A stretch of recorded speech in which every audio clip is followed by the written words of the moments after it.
Oi, meu nome é Pedro Tobias, sou deputado estadual, mas na hora de folga. Minha profissão é médico mastologista.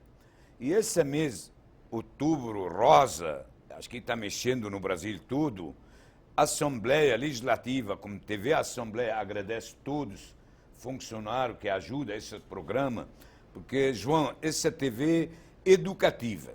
Precisamos, não é TV comercial. Nosso papel aqui é orientar a população, orientar a pessoa que está assistindo do outro lado. Convidei o Dr. João Queda, amigo meu de longa data, grande mastologista, trabalha Pérola Bay, e vamos tentar esclarecer o que é esse mito, câncer de mama, o que é esse mito que vamos tirar seio, vamos fazer prótese, enfim, tudo que envolve a doença de mama, de mulher, porque a mama não é só órgão nobre de mulher, porque pode tirar de barriga, tira fígado, tira um rim. A mulher, o paciente não liga muito, mas tirar a mama para uma mulher é muito grave. Doutor João, bem-vindo na nossa TV Assembleia e queria que você primeiro falar de onde veio, que é a formação, e depois, no mesmo pergunta, o que é essa história, de onde veio Outubro Rosa? Certo, Pedro. Olha, primeiro, prazer muito grande estar participando do programa, do TV Assembleia, do Assembleia Convida.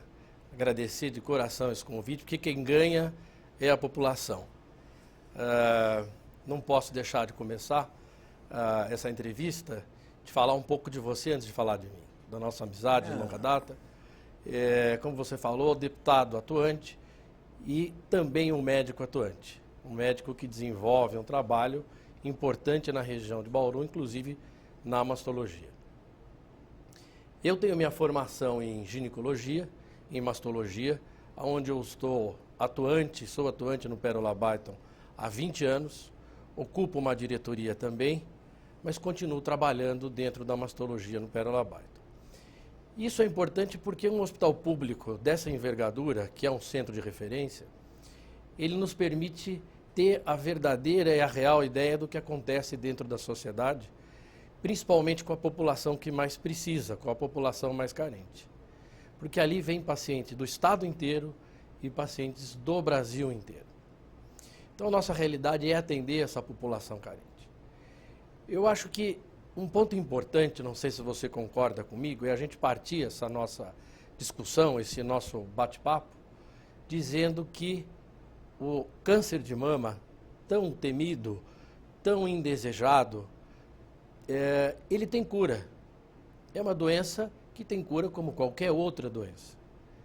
Basta a gente ter uma atitude de uma prevenção, respeitar tudo aquilo que está dentro do processo de prevenção, que com certeza nós vamos ser bem-sucedidos no que diz respeito ao tratamento do câncer de mama. Eu não sei a sua ideia, o que você pensa hoje. Nós estamos vivendo o Outubro Rosa, como você falou.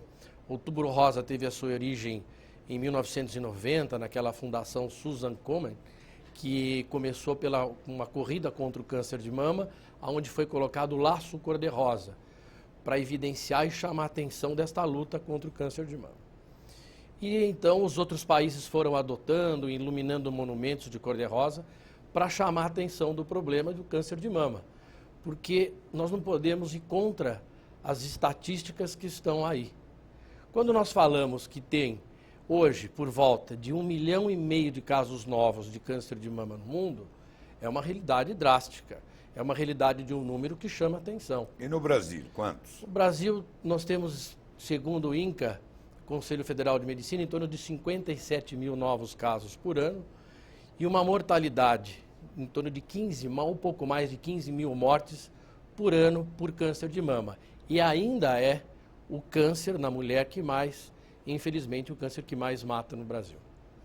Bom, João, eu como sempre falo para paciente, câncer existe e tem cura, não adianta fugir. Vamos começar a primeira pergunta para você. Vamos usar uma entrevista, não é universitária. como chama, professor universitário. Paciente chega no consultório seu, no consultório nosso. O que são sintomas clínicos ou algum sintoma que o paciente chama a atenção, a gente precisa orientar ela de outro lado para procurar médico urgente quando aparece esse sintoma. Se pode esclarecer Claro, isso. Pedro. Eu acho que é importante que a mulher se conheça. Nada melhor que ela mesma para se conhecer. O autoexame das mamas, né, o autoexame, ele se faz necessário.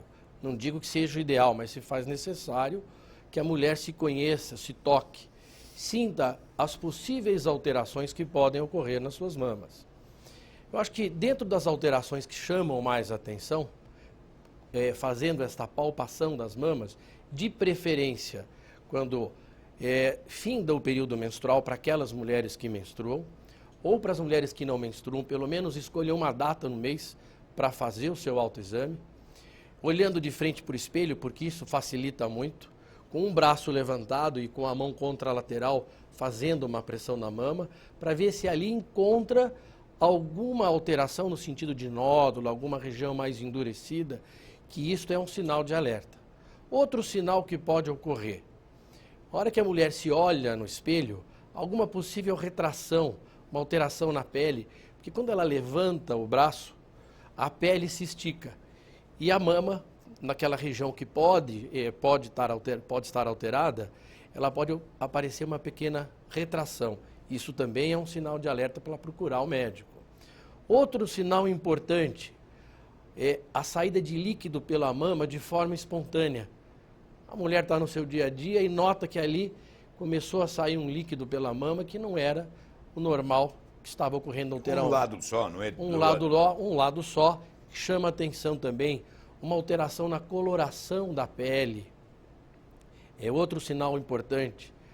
Outra coisa importante que também a mulher se conhecendo, que vale a pena, é a região axilar, que é a região mais próxima da mama. Porque nós sabemos que existe, é raro, é um percentual muito menor, mas aquele câncer de mama chamado câncer de mama oculto, que não aparece muitas vezes na palpação, não aparece no exame de mama, na mamografia, mas que pode aparecer na região axilar, um carocinho. Então ela tem também essa possibilidade de, na região axilar, ver se ela encontra algum tipo de alteração. Eu acho que esses sinais são sinais assim mínimos, que a gente poderia classificar ali como sinais de alerta, que é bem fácil da população entender que na ocorrência desses sinais deve-se procurar o médico imediatamente. Olha, uma pergunta, na sua experiência, quantos pacientes ela chega no consultório de gente, na sua experiência, e ela fala, tem caroço, ou tem alguma alteração, e a gente descobrimos câncer. Porque, como você falou, a palpação é importante, mas não é ideal, porque a gente hoje tem meio pegar câncer antes de palpar. Mas melhor pega ele 2 centímetros que 1. Ou 3, enfim, vale a pena. Mas não acha, a população, precisamos conscientizar, não só o pessoal de saúde, falar não tem, que paciente procura serviço de saúde para fazer rotina de exame. Eu não quero pegar tumor de mama palpando, nem eu, nem ela. Mas, infelizmente, está cheio de casos que chega paciente, ela que faz diagnóstico para nós. Com certeza. A grande maioria das pacientes que chegam aos consultórios, aos ambulatórios médicos, enfim, ao serviço público ou privado, a gente tem uma estatística em torno de que o diagnóstico de câncer de mama no Brasil, em torno de 50%, quer dizer, metade dos casos de câncer de mama, chega exatamente como você falou, chega no consultório já nos dando um diagnóstico. Eu tenho um caroço de mama.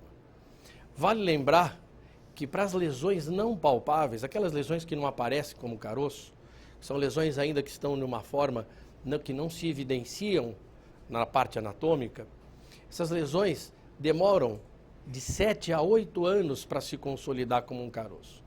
Então imagine o tempo que essa paciente perdeu, lembrando esta conscientização de se realizar o exame de mamografia, se realizar as consultas de rotina no médico, isso faz parte de uma conscientização da população. 8 anos, quer dizer, nós perdemos 8 anos para se tratar o caroço. E mais, não só ela nos dá o diagnóstico, mas como muitas vezes esse caroço ele atingiu um determinado tamanho, que o tratamento acaba sendo um tratamento não só mais oneroso do ponto de vista de custo, mas do ponto de vista pessoal, a paciente vai ter uma agressão, uma agressividade muito maior e, em grande parte das vezes, ela vai ser submetida a um procedimento, dentro desse procedimento radical, onde ela vai perder a mama. Sendo que se ela faz o diagnóstico precoce dentro dessa conscientização, a cirurgia passa a ser conservadora, onde a mama permanece, retira-se apenas aquela parte e não tem esse trauma psicológico da perda da mama. Isso que a gente precisa esclarecer, porque de época que parece microcalcificação ou quase um pontinho, podemos fazer diagnóstico para aparecer na palpação demora 5, 6, 7, o doutor João está falando. Vocês, mulher, vocês que estão assistindo em casa, faz exame rotina, porque câncer existe.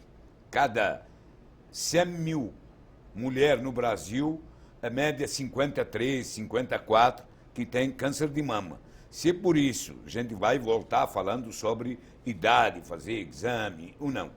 Mas fazemos, a paciente chegou. Você, doutor João, agora precisamos fazer diagnóstico. Que primeira etapa, depois esse suspeito clínico, a gente orienta a paciente? Bom, Pedro, eu acho que os consultórios, os ambulatórios, principalmente a rede pública aqui de São Paulo, eu acho que São Paulo é um verdadeiro exemplo para o país. Eu posso falar isso de boca cheia, porque trabalho num serviço de referência, que vem apresentando um resultado muito satisfatório. Se a gente for comparar por volta do ano de 2005 para agora, 2015, nós conseguimos, com aquelas pacientes que procuravam o serviço, que procuravam sempre no estadiamento, em uma situação de um tumor mais avançado, por um tumor menos avançado. Nós conseguimos reduzir, antigamente eram 50%, hoje 70% das mulheres têm um estadiamento mais leve, que não tem esta agressividade no tratamento. Tira a quadrantectomia, tira pedaço de mama. Não precisa fazer mastectomia. Não precisa fazer mastectomia. Mas voltando à sua pergunta, a partir do momento que se faz o diagnóstico câncer de mama, em primeiro lugar, eu acho que é individualizar o tratamento. Nós temos todas essas medidas que a Secretaria de Saúde no Estado de São Paulo faz muito bem feito, mas individualizar o tratamento. Cada paciente que está ali sentada na frente vai ter que individualizar o seu tratamento, discutir com o seu médico o que vai ter que ser feito.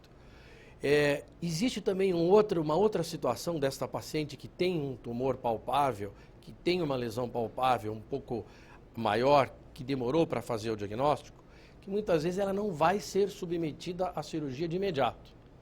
Principalmente aquelas pacientes onde tem o nódulo e na hora do exame clínico ela tem também um carocinho debaixo do braço, que a gente chama de um gânglio comprometido. Essa paciente que mostra o gânglio comprometido, preferentemente, ela vai ser submetida a um tratamento sistêmico. Vai fazer uma quimioterapia para diminuir esta agressividade local do tumor, para protegê-la como um todo, para depois ser submetida a um procedimento cirúrgico. Eu acho que... Pode falar, Pedro. Olha, eu pede que coloque vídeo de Dona Zulmira, vai ser testemunha de caso de câncer. Faz favor, coloca para nós vídeo. Ela toca piano,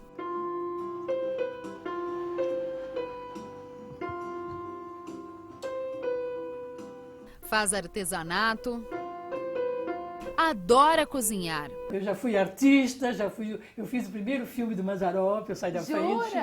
Eu sabelei o Mazzaropi. Eu fui manequim profissional, uma das primeiras manequins do Brasil. Então eu trabalhei como manequim muitos anos até casar, porque eu casei com 31 anos. Trabalhei em teatro, trabalhei em cinema, trabalhei em televisão, eu fiz também alguma na Globo. Na época que a Globo era na Avenida Doutor Arnaldo, chamava Vitor Costa ainda. Eu desfilei várias vezes lá também. Então minha vida foi assim, muito corrida, né? Quem vê Dona Zuli assim, cheia de energia e alegria, não tem ideia do que ela passou.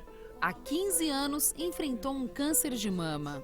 Eu descobri no banho, fui tomar banho, sabonete passando sabonete no seio, na mama, eu descobri, sentia bolinha, parecia um carocinho de azeitona, tá?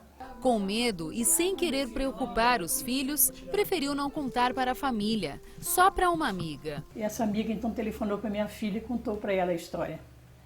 E ela imediatamente desceu, me pegou lá na praia, me trouxe para São Paulo e já fiz a mamografia, em seguida todos os exames e em 4 dias eu fiz a cirurgia. Tirei a mama inteira, inteirinha. Foi a direita ou a esquerda? Ele tirou das minhas axilas, acho que 20 e poucos caroços, todos malignos, mas não ficou nada mais. Só um que estava benigno ainda, daqueles caroços todos que estavam na minha axila. Foram muitos, eu tenho a axila muito feia, por sinal. A recuperação foi um pouco difícil, mas essa mulher de fibra tirou de letra. Em poucas semanas, voltou a levar uma vida normal. Mas eu sou uma pessoa assim muito forte, eu resisto muito bem às coisas. E eu mesmo me preparei para aceitar aquela situação. Eu não dei trabalho, eu não fiquei deprimida, não fiquei nada, fiquei assim, graças a Deus, muito bem. Só que o pior é que usar prótese artificial é muito difícil. É muito difícil, dá coceira, irrita, machuca, é uma coisa horrorosa aquela prótese artificial que se usa, né? O susto fez com que Dona Zuli mudasse os hábitos. Ela passou a cuidar mais da saúde e a realizar os exames de rotina, o que ela não tinha o costume de fazer. Eu era meio relaxada mesmo nesse ponto, foi displicente. Eu não sei porquê, não achava que eu ia ser inatingível, né? Que nada ia me acontecer, né? Agora, fim do ano, eu faço todos os exames novamente, não só a mamografia, faço todos os exames, né? Graças a Deus que eu tenho um bom convênio, eu posso fazer tudo isso, né?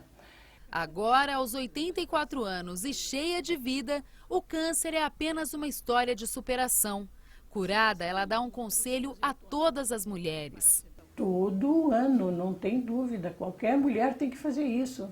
Mesmo a minha filha, que nem fazia também, agora também faz. Todo ano mamografia, exames, porque não sei se é hereditário, não sei. Na minha família nunca ninguém teve câncer de mama. O que a senhora tem para dizer para quem está em casa? Ser feliz, com pouca coisa, que não precisa a gente ser milionária para ser feliz. A gente pode ser feliz com pouca coisa. Eu sou feliz se eu ganhar uma flor, eu sou feliz se eu ganhar um bombom, eu sou feliz por ver meus filhos bem, eu sou feliz por tudo. Eu não tenho o que me queixar da vida. Eu moro nesse apartamento pequenininho aqui, mas para mim isso aí é uma mansão, é maravilhoso, sabe? Eu gosto do que eu faço, eu gosto de ser assim. Eu sou feliz desse jeito. Não me reclamo de nada, nada me falta, tenho tudo, graças a Deus, tenho tudo que eu preciso, tenho uma aposentadoria boa, eu vivo bem.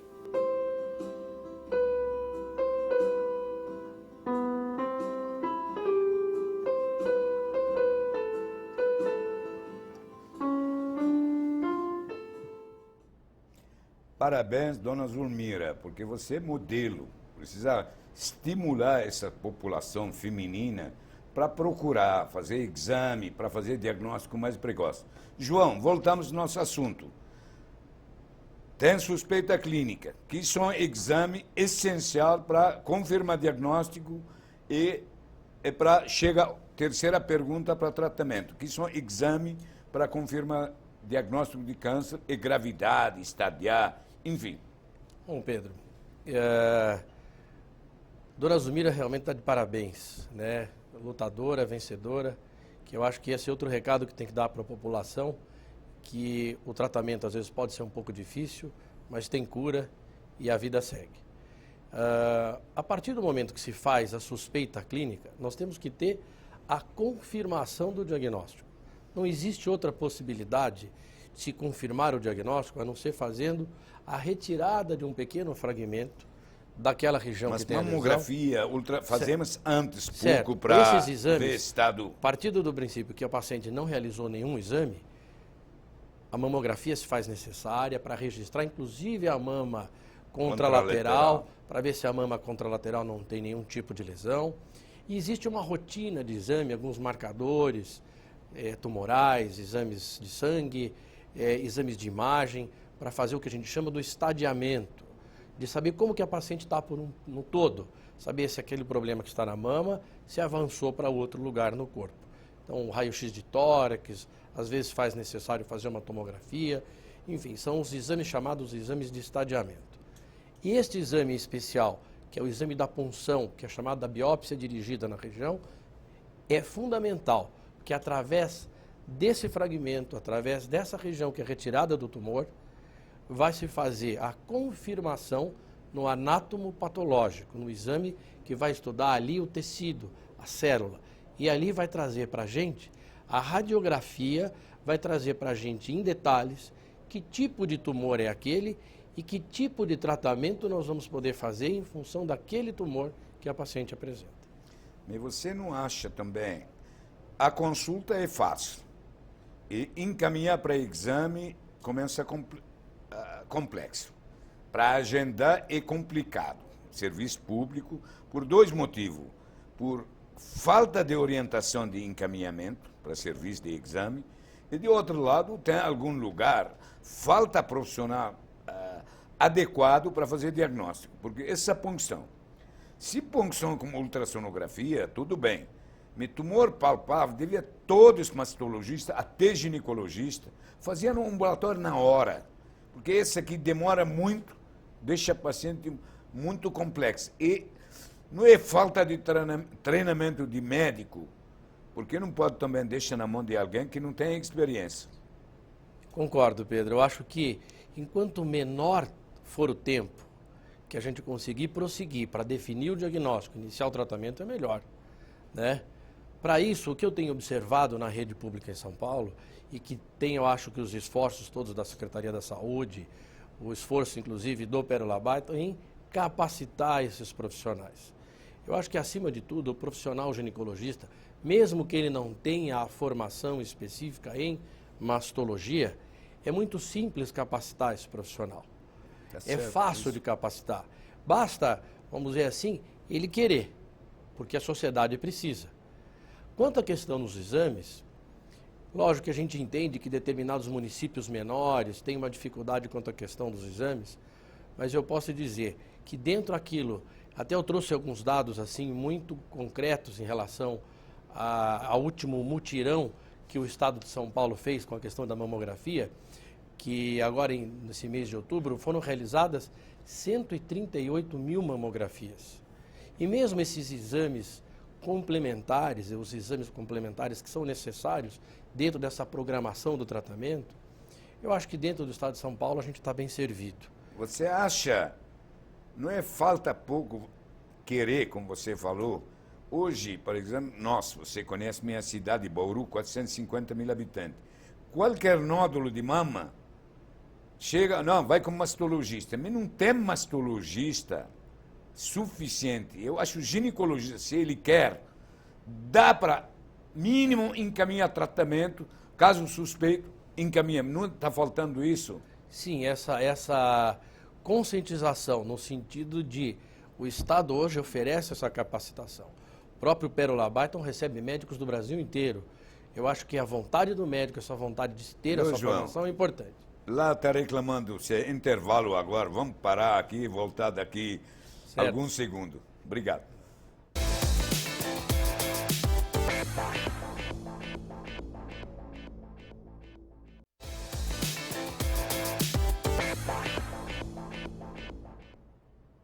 Voltamos no nosso programa sobre diagnóstico e tratamento precoce de câncer de mama, porque é um problema saúde pública, não é problema localizado. É saúde pública, deve todos nós, todos médicos, todos políticos, se preocupar. Doutor João, fazemos diagnóstico, eu sei que você esclarecer, a gente faz chapa de pulmão, fígado, osso, para saber se tem metástase, doença avançou. Essa hora, sem dúvida nenhuma, vamos fazer quimioterapia, não sei se vale a pena a cirurgia. Mas fazemos diagnóstico, que são possível tratamento para paciente, se há acesso a esse tratamento é fácil ou não? Eu acho que tem fácil acesso, Pedro. Eu acho que hoje o Estado de São Paulo, tanto a rede pública quanto a rede privada, é composta de bons profissionais, de boas equipes para oferecer esse tratamento.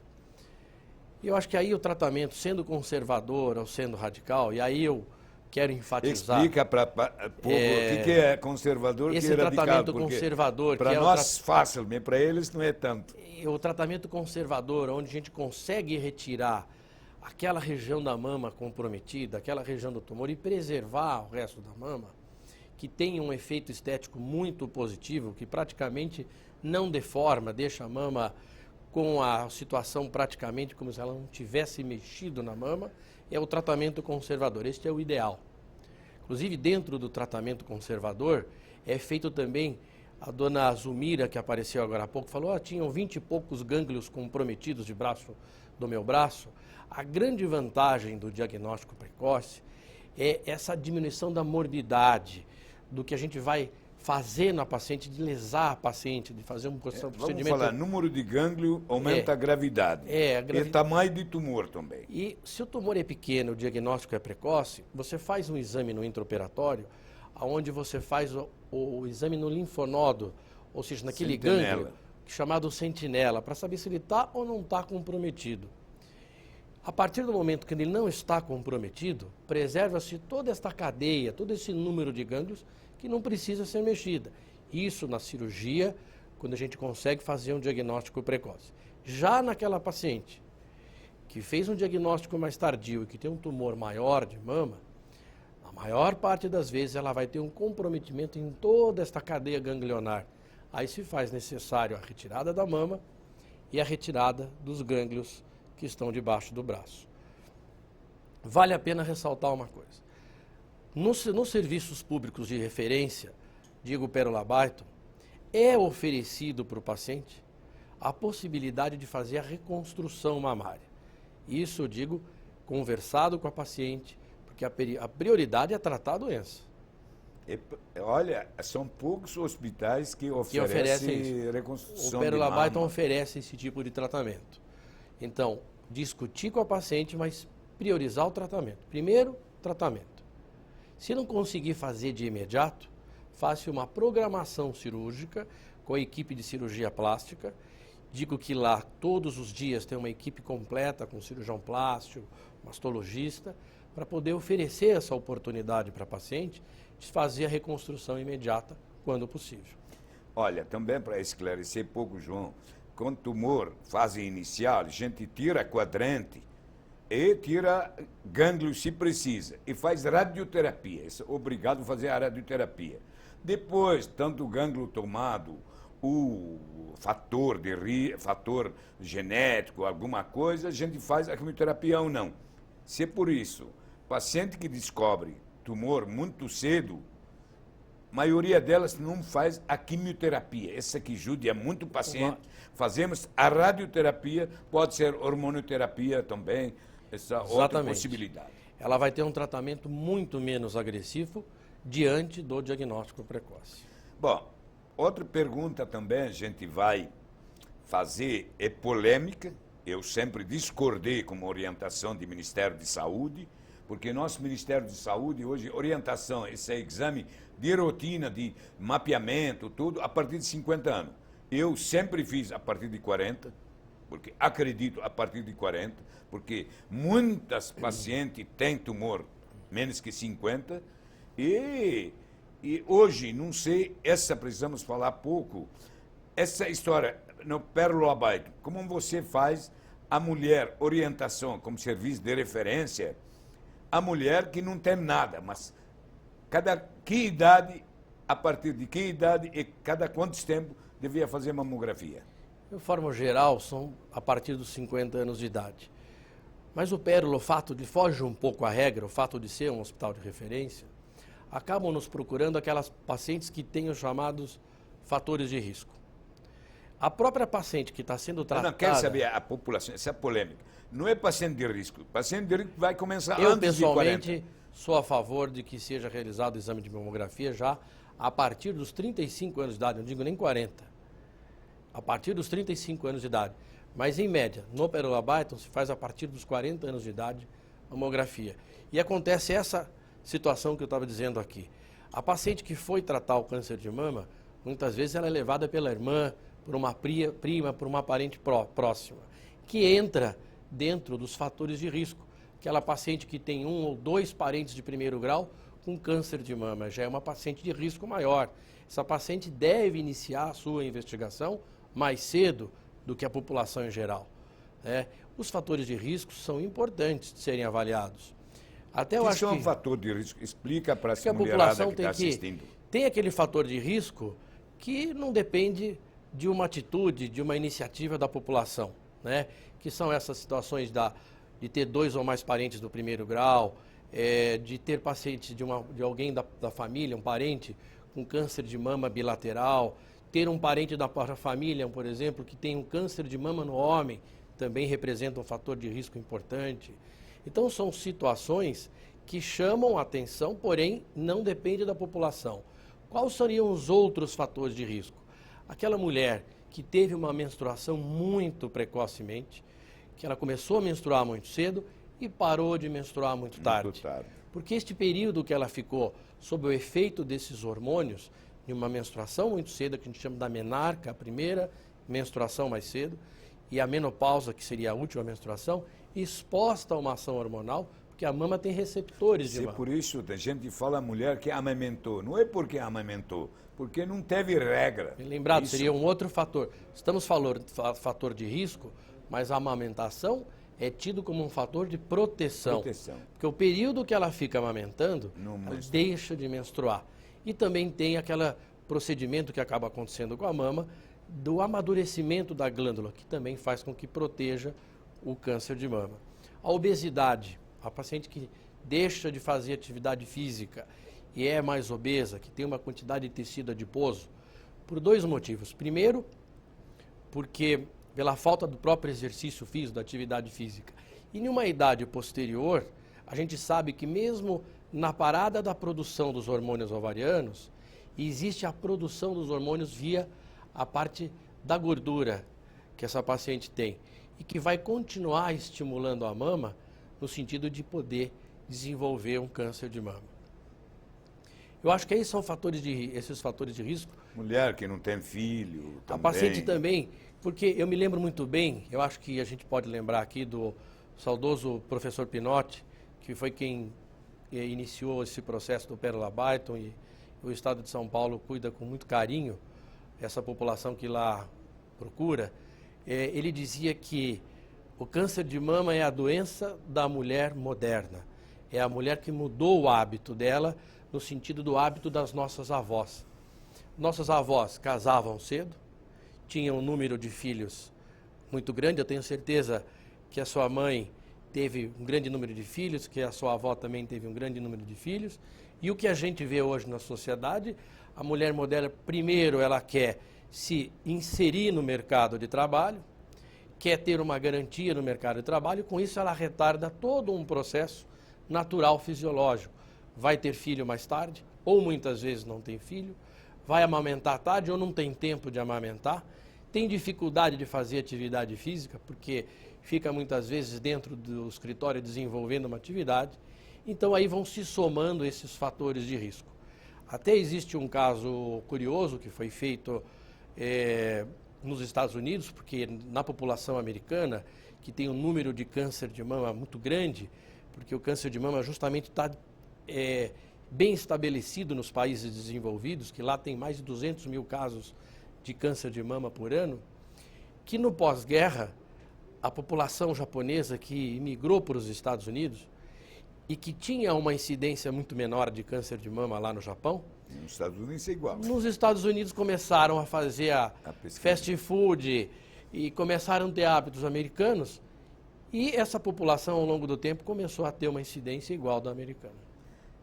Olha, esse fator de risco é importante a gente acompanhar, mas diagnóstico precoce, porque a gente fala para as mulherada, prevenção não tem, porque prevenção eu não sei, eu vou evitar alguma mulher não tem câncer, precisa fazer exame. Também um fator, a baixa câncer de mama, se por algum motivo a mulher foi tirado o ovário dela, por algum motivo mais jovem, isso é menos a risco de câncer de mama. Bom, falamos, eu gostaria de falar também, vocês, Pérola Byton, têm vantagem, porque eu, como médico de cidade de Bauru, maior área difícil para nós, reconstrução de mama, tem vez nem reconstrução, faz quadrantectomia, fica meio defeituoso um pouco, precisa diminuir outra. Essa é a maior dificuldade para nós, é achar cirurgião plástico. A realidade de vocês, Pérola Lobato, é diferente de realidade, porque a gente vai falar de Pérola Lobato, é hospital modelo de referência contra referência. Mas para serviço comum, tem dificuldade, como falei, tanto para diagnóstico, de imediato, fazer punção, fazer fator de risco, para saber esse exame específico, mas para cirurgia plástica, reconstrução, adaptar. Mas minha pergunta, esse tempo que sobrou para nós, eu quero saber também que Pérola Lobato faz. Que número de cirurgia, número de exame, número de mamografia, e quanto está caindo mortalidade ano a ano, por causa de diagnóstico precoce. Essa é porque mais é importante em nós. Hospital estadual, tratamento gratuito, 100%, e agora já licitou construção com PPP na Praça de Droga, lá, como chama de... Cracolândia. Cracolândia, vai fazer um grande hospital de Pérola Lobato novo para tratamento completo de câncer de mulher. Então, Fala Pedro, pouco de Pérola Lobato. Vamos falar, eu acho que Pérola Lobato realmente é um centro de referência, que está de parabéns. Há alguns anos já vem sendo administrado na diretoria, eu ocupo uma diretoria também, mas a diretoria maior do hospital ocupado pelo professor Gebrim, que tem conduzido o hospital de uma forma muito elegante, muito sábia, e que vem mostrando uma diminuição dentro do estadiamento, dentro da maneira que se faz o diagnóstico. Nós estamos conseguindo diminuir. Eu trouxe alguns dados aqui. De 2005 para 2014, nós conseguimos reduzir em 70% aqueles casos, tipo da dona Zumira, que aparece com nódulos maiores, conscientizando a população. Então, nós temos percebido que os casos que aparecem no Pérola Lobato têm um estadiamento menor, é um diagnóstico mais precoce. Para você ter uma ideia de uma forma geral, o Pérola Lobato hoje faz 20 mil mamografias por ano. Ele tem uma média de 31 mil exames de ultrassonografia e são 600 mil mamotomias. Mamotomias são aquelas biópsias dirigidas com ultrassom, que é um número muito grande. Tem país aí que não faz o número de procedimentos, muitos países que não fazem o número de procedimentos que nós fazemos. São 1.300 cirurgias e cerca de 60% delas, 1.300 cirurgias por ano, cerca de 60% delas conservadoras, que a gente consegue fazer no Pérola Lobato. São 14.500 sessões de quimioterapia por ano. E totalizando 950 casos novos para procedimentos de radioterapia por ano. Quer dizer, realmente é um centro de referência que vem cumprindo o seu papel. E voltando à sua colocação, que o fato de ser um centro de referência e a sensibilidade do governador Geraldo Alckmin, junto ao secretário da Saúde, de poder disponibilizar o cirurgião plástico, que eu acho que uma palavra que combina muito com a medicina é a dignidade. E conseguir... Quantos mamógrafos também? São 5 mamógrafos de última geração digitais. E ultrassom? Ultrassom, hoje nós devemos estar com em torno de uns 8 ou 9 aparelhos de ultrassom, também de última geração. Tomografia também é realizada dentro do Hospital Pérola Lobato. Então eu acho que o hospital poder oferecer a reconstrução mamária para aquela paciente que passou por esse trauma, realmente nós temos esse privilégio de ter uma equipe de cirurgia plástica dotada de conhecimento e experiência para oferecer.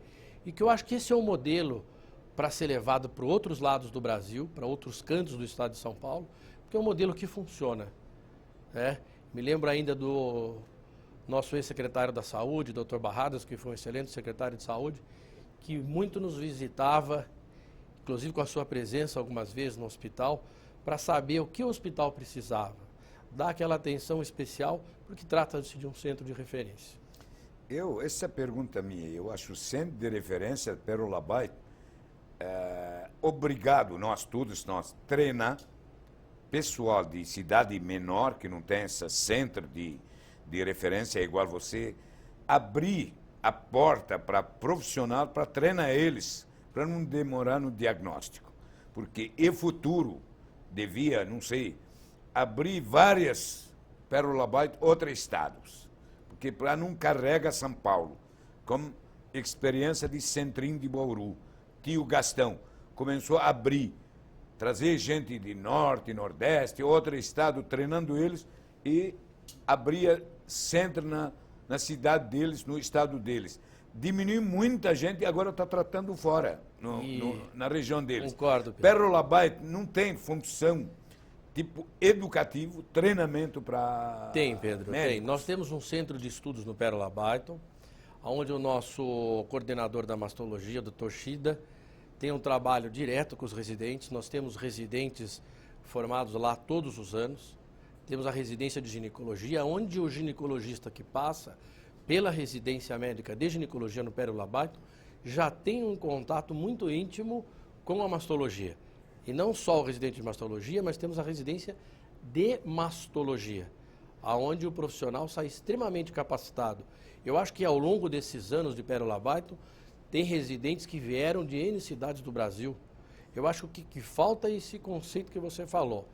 Convidar políticos do executivo, do legislativo, de outros estados, para vir aqui conhecer, porque realmente o Pérola Byte, ainda mais com essa situação agora, de a gente vislumbrar a possibilidade desse novo Pérola Byte, que vai ser maior, esse treinamento, porque é fundamental. O profissional que sai com capacidade, com a capacitação de fazer esse procedimento fora, o Brasil ganha. O paciente ganha e o Brasil está ganhando. Olha, também, gente, voltamos pouco, resumindo. Uma mulher tem caroço, inversão de mamilo, pele, secreção, procure médico. E urgente. Não precisa ser mastologista. Ginecologista pode cuidar de você. Fazer exame mamografia, ultrassonografia. Se tem lesão suspeita, eu faço apelo para médico.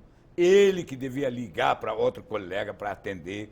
Ou ele que escreve. Por exemplo, eu em Bauru, João, para fazer, por exemplo, tem câncer, certeza câncer, precisa fazer a punção. Eu faço pedido, escreve vermelho. Que fez acordo com o pessoal de Rax, com escreve vermelho, eles passam na frente. Significa urgente. Hoje, falta de comunicação. Como falei para vocês, meu hospital, maternidade, em Bauru, cada mês, sem exame marcado, não aparece paciente. E acredito na Pérola também, tem isso, todo lugar. Não temos falta de equipamento, falta de orientação desses pacientes, sensibilizar que é exame importante. Mas para terminar também, está faltando 5 minutos, vamos levar polêmica.